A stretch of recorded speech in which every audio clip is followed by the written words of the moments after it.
Andrew Jackson was the 7th President of the United States. He was the first president to ride a train, the first to survive an assassination attempt. He was captured by the British during the American Revolutionary War when he was only 13 years old and held captive. He was an important part of the Indian removal process that led to the Trail of Tears, and he famously fought against a national bank. He was a contradictory character in United States history and a polarizing figure to this day. Andrew Jackson became famous in America during the War of 1812. He successfully led U.S. troops against the British in the Battle of New Orleans. Interestingly enough, the Battle of New Orleans actually took place after the signing of the Treaty of Ghent on December 24, 1814, which effectively ended the War of 1812. While the Battle of New Orleans actually occurred after the war was over, it was still an important battle because it was for control of the Mississippi. Had the British won, they would have been able to connect their troops in the South with troops in Canada. Andrew Jackson was a man of several nicknames. After the Battle of New Orleans, he was known by many people as Old Hickory for the toughness he had shown during the War of 1812. While he was an aristocrat and a slave owner, many people thought of Jackson as a man of the common people. Jackson's opponents referred to him as King Andrew because they thought he had overreached his bounds as president and had expanded the powers of the presidency much further than the Constitution had intended them to go.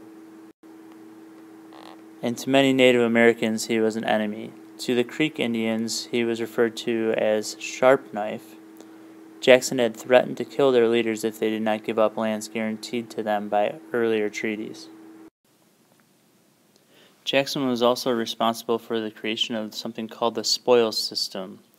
The spoils system was the practice of rewarding supporters with government jobs after being elected. Jackson fired almost 20% of the federal employees that were in office before he took office. He replaced them with people that had helped him get elected.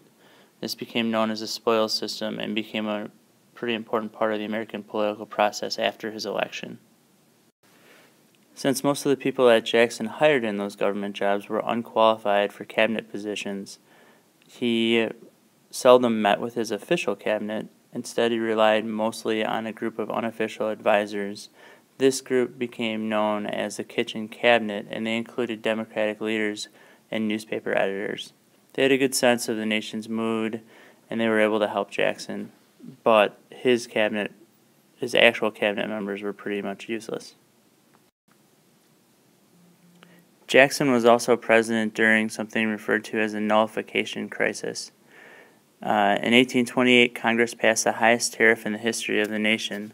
Southerners referred to it as the Tariff of Abominations.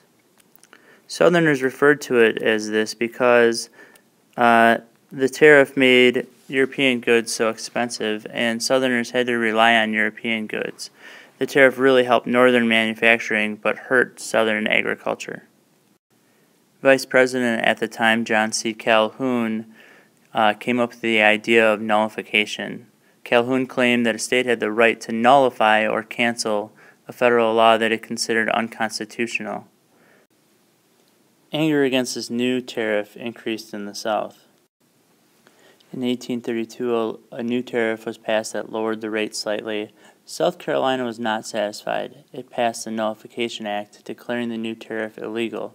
It also threatened to secede or withdraw from the Union if challenged. Andrew Jackson and supporter Henry Clay came up with a lower compromise tariff, and Jackson also got something called the Force Bill passed through Congress, which allowed him to use the Army if necessary to enforce the tariff.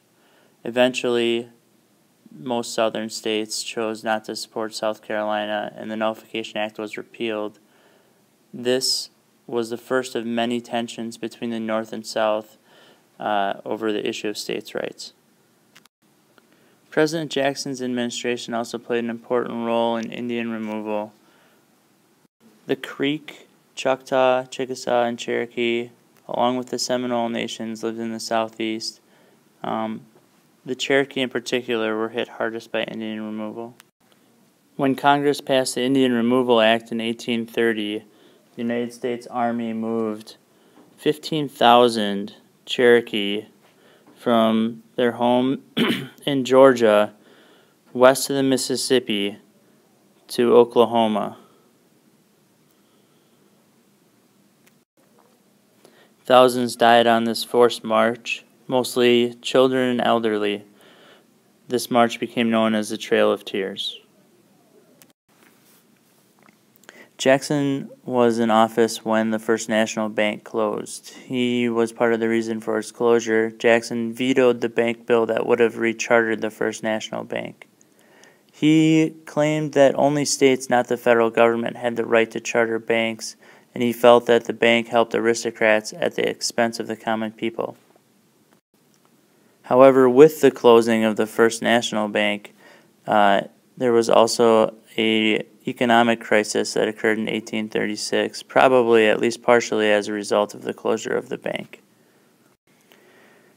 In President Jackson's defense, he was the only president in all of U.S. history to have eliminated the United States debt, if only for a very brief period.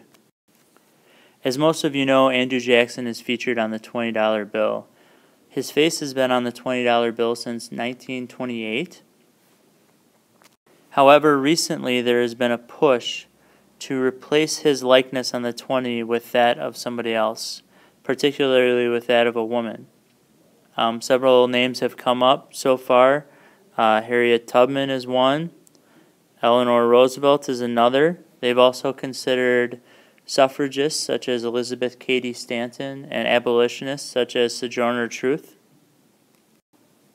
Your task for tomorrow is to create a Power of Three essay. We will be working on it in class, in which you either defend Andrew Jackson remaining on the $20 bill or suggest that he should be replaced and back up that response.